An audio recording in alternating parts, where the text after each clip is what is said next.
damos muchas gracias por poder venir delante de tu presencia, Señor. En estos momentos queremos presentar tu palabra, Señor, a nuestro hermano, para que tú lo unjas con una doble porción de tu Espíritu, Señor. Para que tú seas, Señor, el que quites en su mente o pongas palabras, Señor, que confronten nuestras vidas, Señor, para que tú seas glorificado y ensalzado en cada uno de los que estamos aquí, Señor.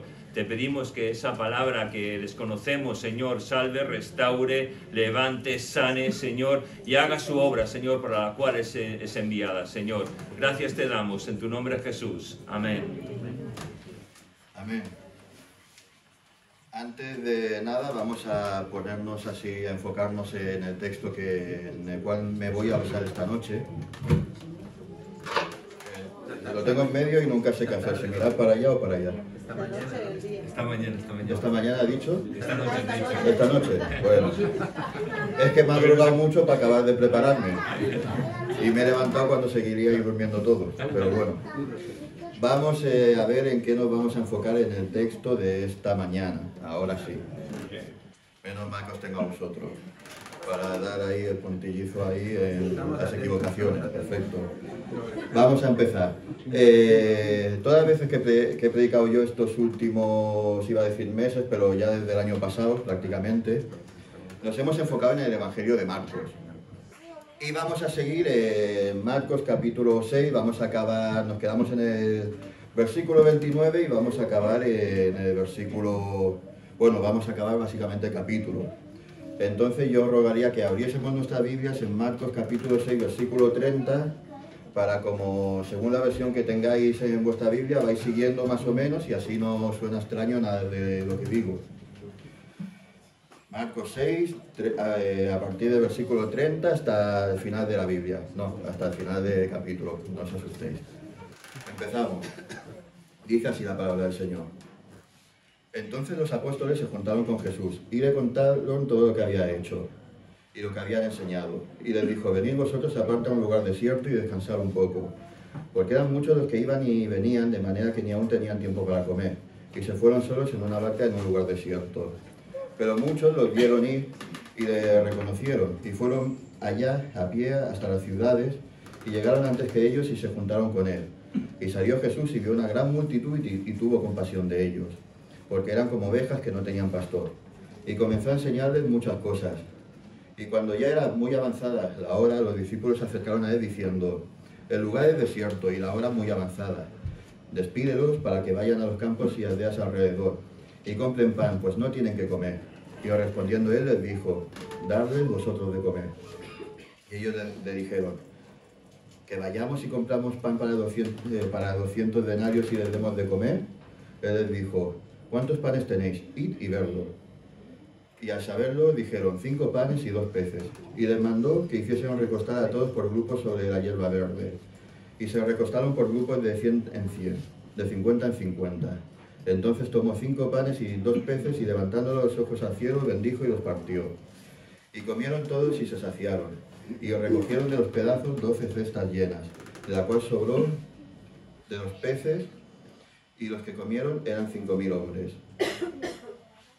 Enseguida hizo a sus discípulos entrar en la barca y delante a Betsaida, en la otra ribera, entre tanto que él se despedía de la multitud. Y después que los hubo despedido, se fue al monte a orar. Y al venir la noche, la barca estaba en medio del mar, y él solo en tierra. Y viéndole remar con gran fatiga, porque el viento les era contrario, cerca de la cuarta vigilia, de noche vino a ellos andando sobre el mar, y quería adelantárseles. Viéndole ellos andar sobre el mar, pensaron que era un fantasma y gritaron, porque todos le veían y se turbaron. Pero enseguida habló con ellos y les dijo, tened ánimo, soy yo, no temáis. Y subió con ellos en la barca y se calmó el viento. Y ellos se asombraban en gran manera y se maravillaban porque aún no habían entendido lo de los panes por cuanto estaban endurecidos sus corazones. Y terminada la travesía, vinieron a la tierra de Genezaret y llegaron a la orilla. Y saliendo ellos de la barca, enseguida la gente les conoció y recorrieron toda la tierra alrededor, donde comenzaron a traer de todas partes enfermos en lechos, donde oían que estaba. Y donde quiera que estaba, en las aldeas, ciudades, campos, ponían en las calles a los que estaban enfermos y les rogaban que les dejase tocar siquiera el borde de su manto. Y todos los que le tocaban quedaban sanos. Amén. Amén. Hasta aquí la porción de hoy. Y ahora vamos a entrar en materia a ver qué tiene este texto que decirnos a cada uno de nosotros. En primer lugar, me gustaría empezar con una pequeña historia que estaba recordando el otro día. Y quiero avisar de que hay un sesgo de edad. Es una historia de cuando era pequeñito.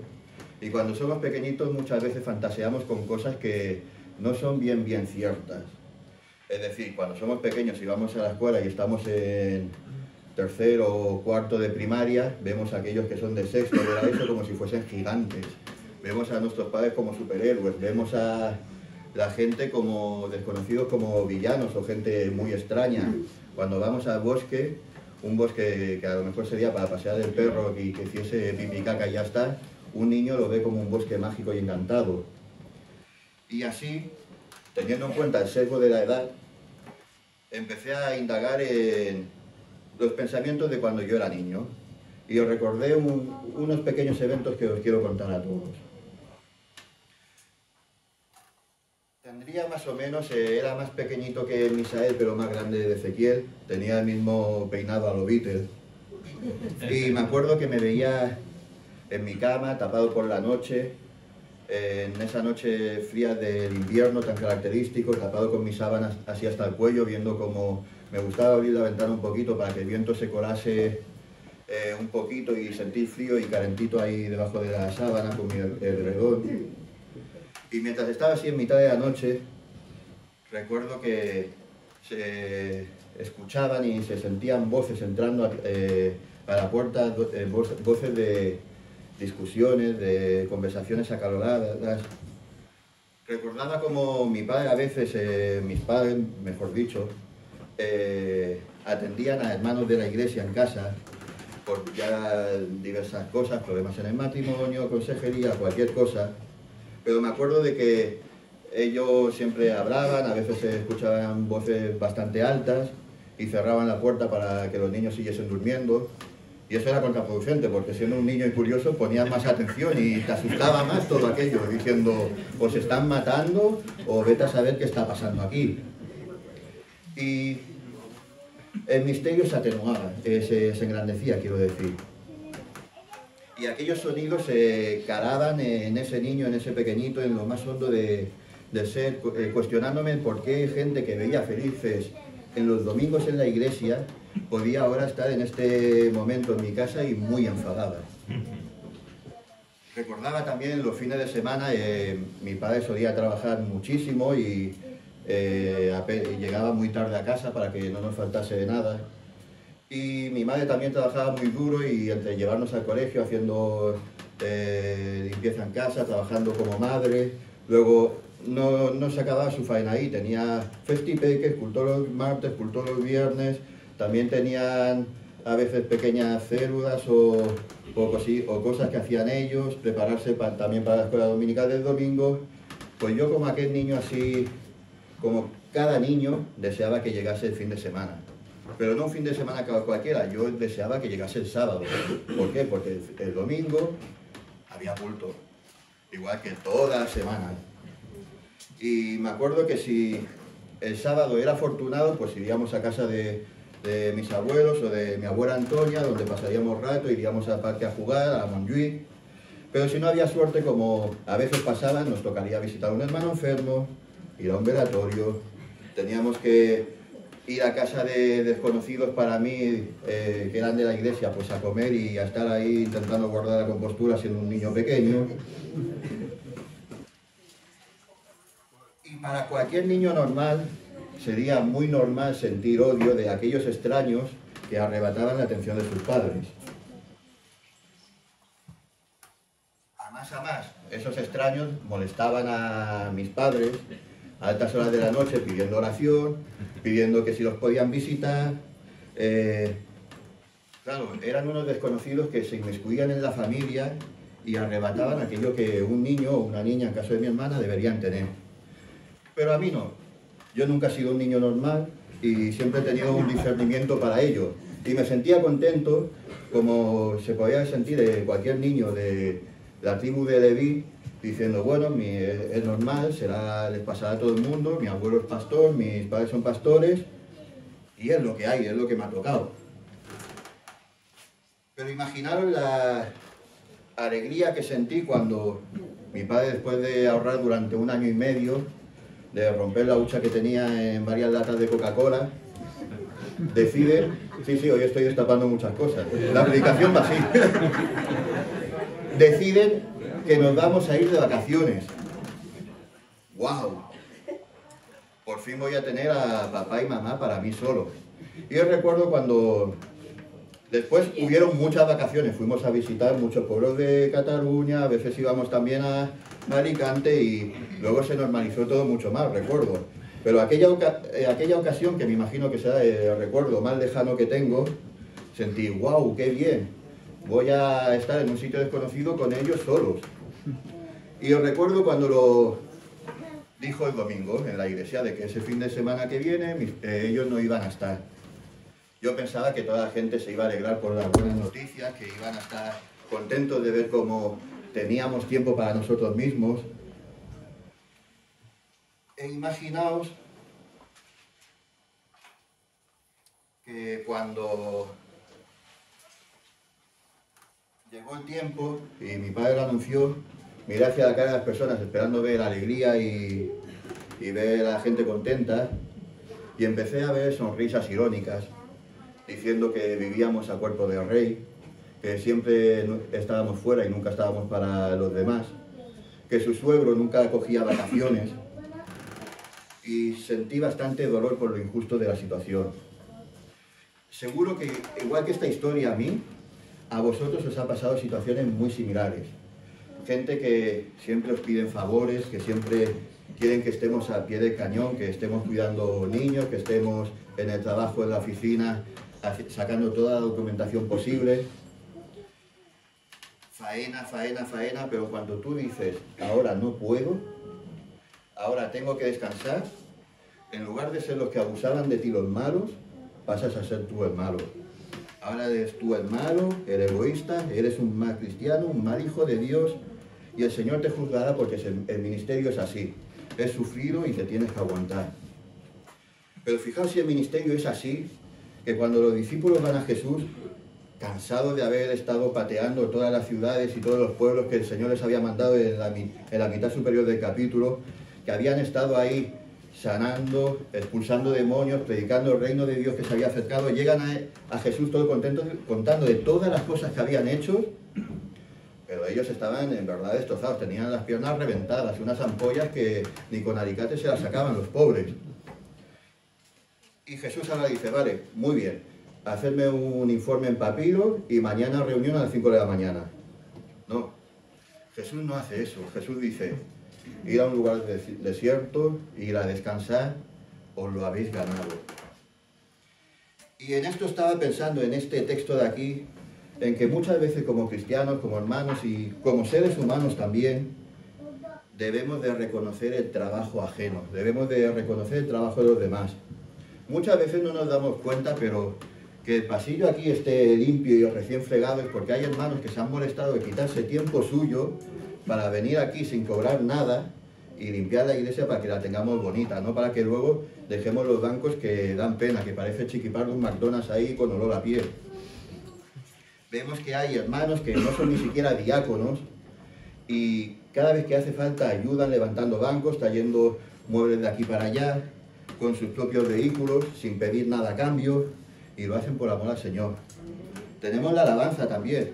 No somos profesionales, no nos pagan clases, lo hacemos lo mejor que podemos, desafinamos muchas veces, tocamos mal también, notas muchas veces también, pero nos esforzamos para que cada uno de vosotros, ese domingo o ese jueves, puedan acudir a la presencia de Dios, puedan acudir ante el trono de Dios con acción de gracias.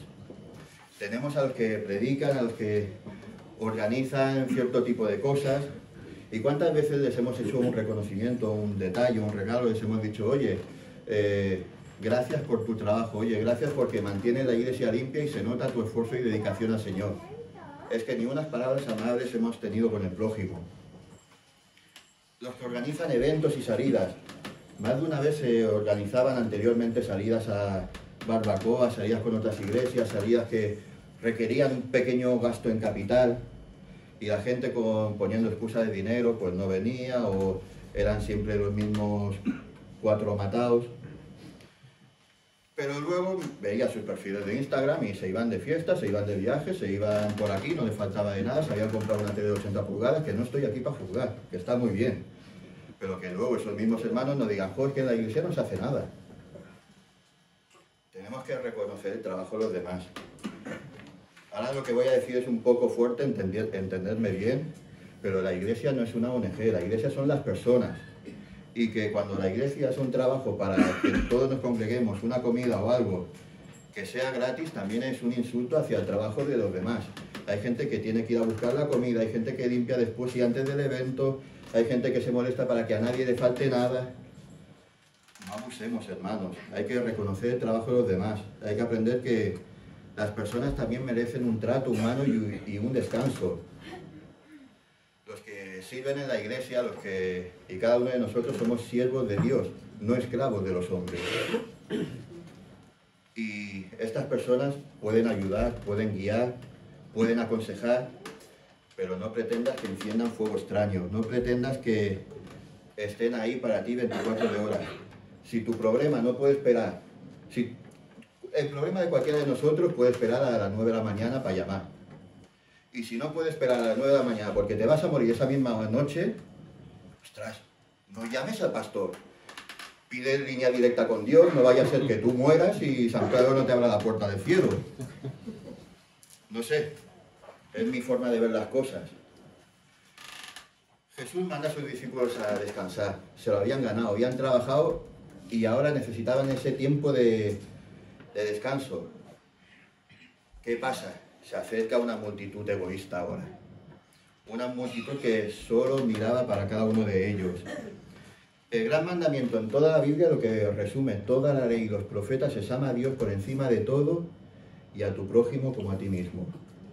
Seguramente todo el mundo ha visto novelas, ha conocido gente, historias de amantes que están separados por las distancias y por desgracia el tiempo y la distancia no son buenas compañeras y se acaban separando.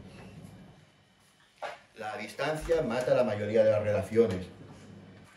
Pero gracias a Dios que nosotros no tenemos un Dios distante, tenemos un Dios cercano, que se encarnó en una virgen, vino al mundo y padeció como cada uno de nosotros, murió por nosotros en una cruz para que tuviese el peso de nuestros pecados y luego resucitar y darnos esa esperanza de que al igual que Él murió y resucitó, nosotros resucitaremos con Él. Gracias a esa resurrección y ascensión a los cielos, Él envió al Espíritu Santo para que estuviese dentro de cada uno de nosotros y tener esa línea directa con Dios. Pero seguimos con el gran problema del hombre, somos egoístas. Amar al prójimo, sí. Pero ¿quién es el prójimo aquí en la historia? Aquella persona de tu día a día, el que te envuelve, el que está cerca de ti, ese es tu prójimo. Aquel jefe que te hace la vida imposible, aquella persona que no tiene pelos en la lengua y no sabe cuál es el límite cuando tiene que callar y siempre dice cosas fuera de lugar, ese hermano o compañero que te debe dinero y nunca te puede pagar a tiempo, aquella persona que su única cualidad es intentar hacerte daño día a día, esos son tus prójimos. Hacer limosna con el lejano, dar dinero a ese niño a África, a ese indigente del metro que no lo vas a ver en tu vida, hacer la vida fácil y hacer buenas cosas para aquellos que están lejos, es fácil, es sencillo, nunca vamos a entrar en desacuerdo con ellos, nunca vamos a tener una discusión acalorada con alguien que está lejos, sentir compasión de aquellos pobres que estaban viviendo en Ucrania, que eran prorrusos, que los estaban matando y exterminando, y mataron a 144 niños, creo que eran, cuando en las regiones del Donbass. Es fácil apiadarse de ellos, es fácil comprender que los rusos quieran liberar a esa zona. Es fácil también ponerse en el lugar de los ucranianos diciendo, ostras, nos están invadiendo, vale que unas personas hiciesen mal, pero no todos somos culpables. El lejano no suele darnos problemas. La cosa son el círculo cercano a nosotros. ¿Cómo podemos amar a Dios que no vemos y detestar al hermano que tenemos cerca? Ahora todas esas personas que habían asistido a los discípulos, que habían estado sanándoles, cuidándoles y todo, los habían seguido y estaban otra vez ahí. No tenían ese tacto de, bueno, estáis cansados, nos habéis asistido, vamos a esperar a que al menos podáis comer. No, no. Era tanta la carga que tenían ellos que dice la palabra que no habían tenido ni tiempo para comer. Y después de que habían vuelto a informar a Jesús, sigue ahí toda esa multitud, ahí dándole que te pego. Sin entender que esos discípulos son hombres, que también sufren y padecen, igual que el Señor también sufría y padecía y se cansaba, y no entendían que ellos también necesitaban un descanso. Pero aquí, por otro lado, también lo magnífico de la historia, que hubiese sido legítimo que Jesús hubiese dicho, estamos cansados, dejadnos en paz, por favor, iros y ya mañana volvéis a una hora más pronta que no hemos ni comido. No, aquí también lo bueno de la historia es que vemos ese lado tierno de Jesús. Vemos que aunque esas personas no tengan filtro, que solamente se aman a ellos mismos y se ponen por encima de las prioridades de los demás, Jesús los mira y en lugar de enfadarse, les atiende, ve que aunque solamente tengan hambre de milagros y de historias asombrosas que no llegan a entender, y aparte de que también ve que tenían hambre de comer, los mira como si fuesen ovejas sin pastor. Y muchas veces nosotros también somos como esta multitud. Muchas veces en lugar de cultivar una relación de amistad con Jesús como hacían los discípulos, solamente acudimos a Él cuando nos interesa, cuando le podemos sacar un provecho ya sea económico, personal, para que queremos que nos salve el trasero de una situación donde nosotros mismos nos hemos metido, y vamos muchas veces de forma egoísta a Dios.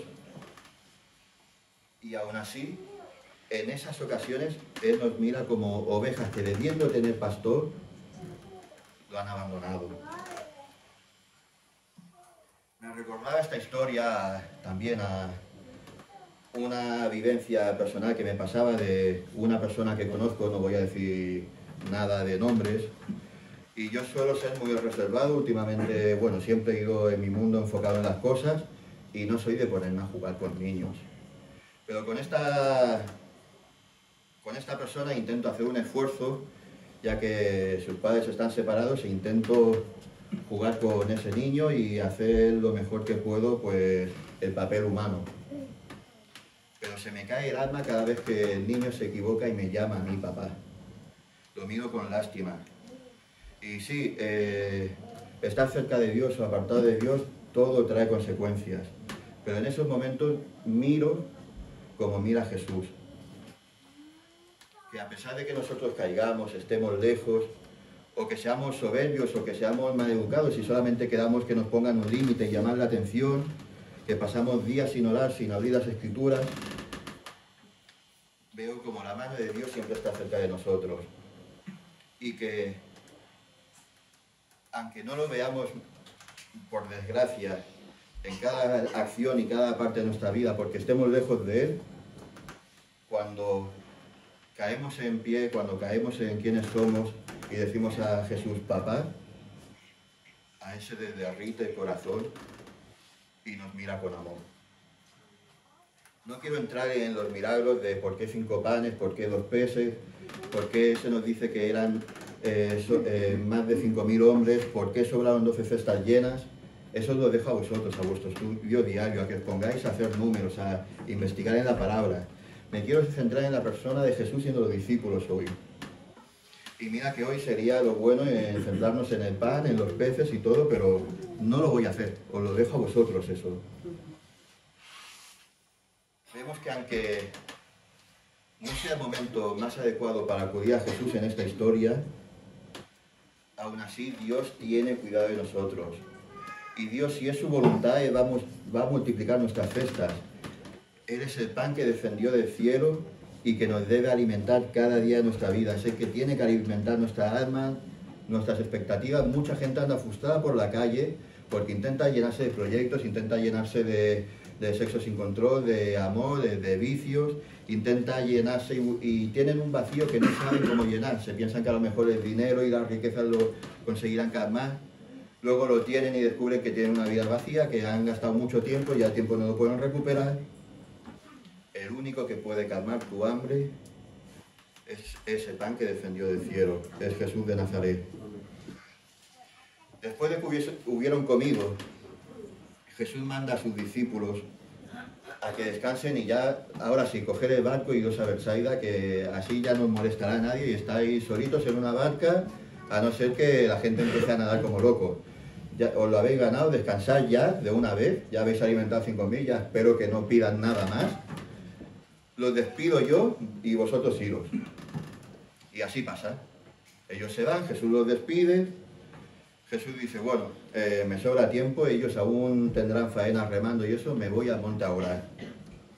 Y fijaos en una cosa, si Jesús tenía necesidad de estar un tiempo a solas con Dios, de tener una relación con el Padre, ¿qué nos hace pensar a nosotros que no tenemos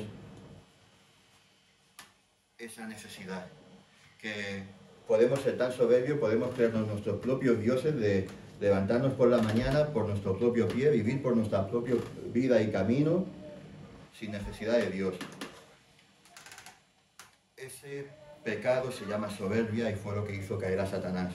Es decir, yo puedo subir al trono, puedo hacer las cosas mejor que Dios, Dios no te necesito.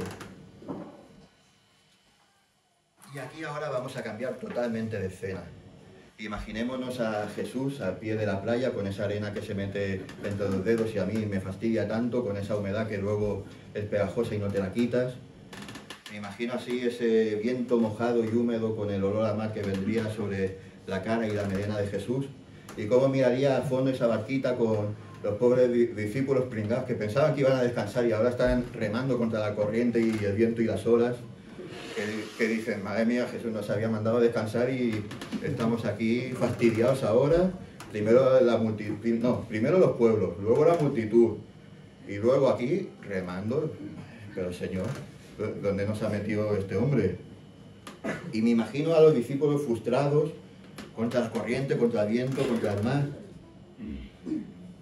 Y recordemos lo que ellos habían visto y vivido hasta ahora con Jesús. Jesús había calmado una tempestad. Les había dado poder para que expulsasen demonios, que no es poca cosa, es poder sobre el mundo espiritual y poder sobre el mundo físico para sanar en el nombre de Jesús a los necesitados. Y aquí yo me pongo a pensar y digo, Pedro, tú no me puedes fallar. ¿Por qué no te has puesto de pie y has dicho al viento, calma? ¿No? Tú que eres simple que no hubiese perdido nada. Si se calmaba, gloria al Señor. Si no se calmaba, pues... Pedro, siéntate y sigue remando, no hagas el ridículo. Habían hecho milagros, habían sanado, habían estado con Jesús. Pero bueno, ninguno lo probó, así que yo lo hubiese probado. A mí eso de trabajar y remar y cansarme no me gusta mucho. Pero se nos dice la historia que eran ya las 4 de la mañana. Y imaginaos, vimos que el mar de Galilea eran unos 12 kilómetros. Se nos dice la Biblia que estaban a la mitad, o sea, unos 6-7 kilómetros no habían avanzado nada. Ellos habían ido antes de caer la noche y Jesús despide a la multitud que había comido, y habrían comido a lo mejor, se nos dice que tarde, pues sobre las 4 o 3. Se había hecho de noche, habían subido al monte a orar y los pobres no habían ni descansado. Y yo me imagino a ese Jesús de pie en la playa en la noche, como se había contado, que empieza a caminar y pone el rumbo a la barca. Y aquí también veo ese carácter humano de Jesús, ese sentido del humor que pensamos que no, pero Jesús tiene también sentido de humor. Y se nos dice la Biblia que hace como una carrera, dice, a ver si os adelanto. Venga, ¿quién puede más? ¿Ellos que les he dado 6 kilómetros de ventaja o yo?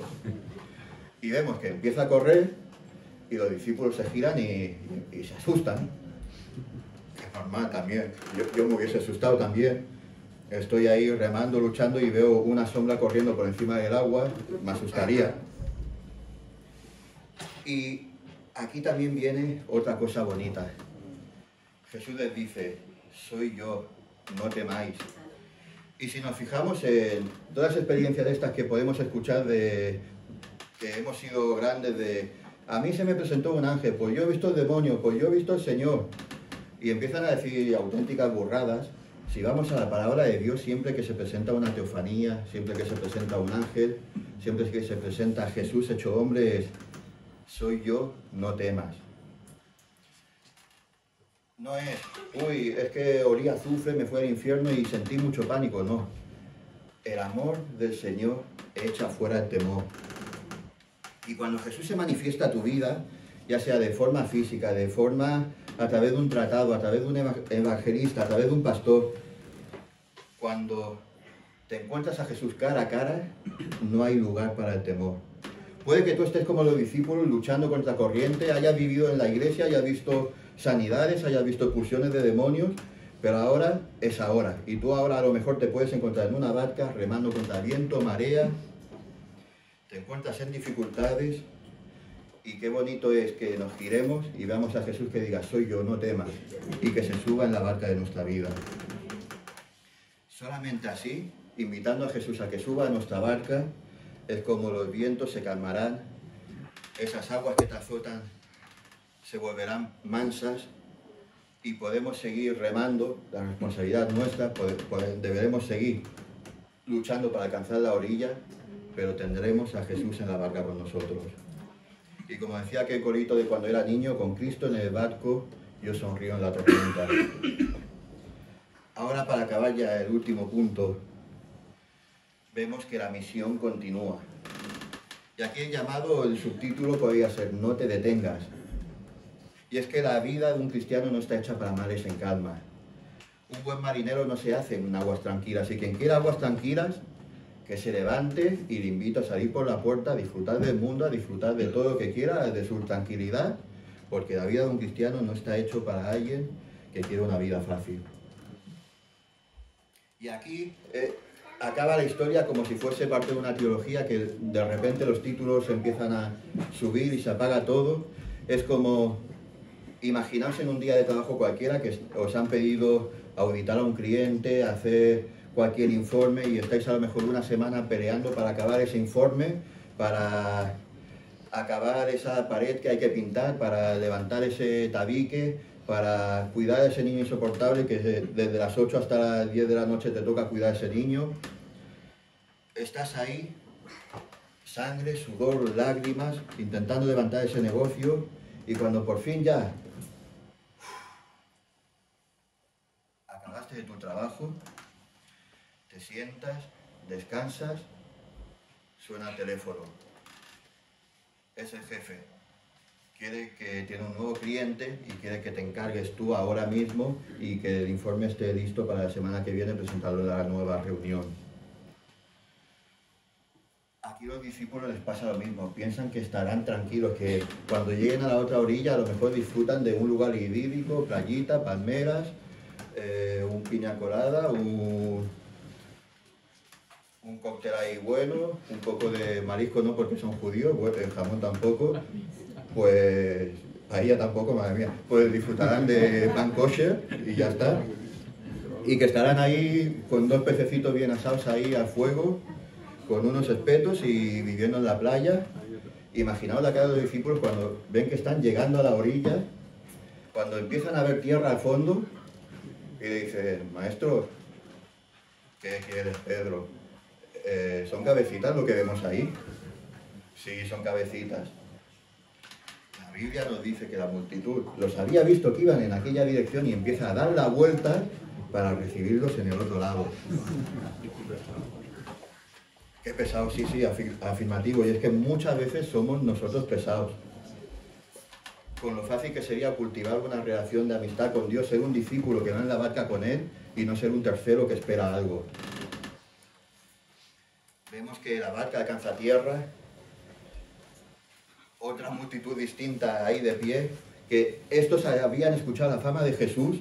¿Por qué? Porque habían escuchado de que una mujer con flujo de sangre toca la borda del manto de Jesús y se sanó.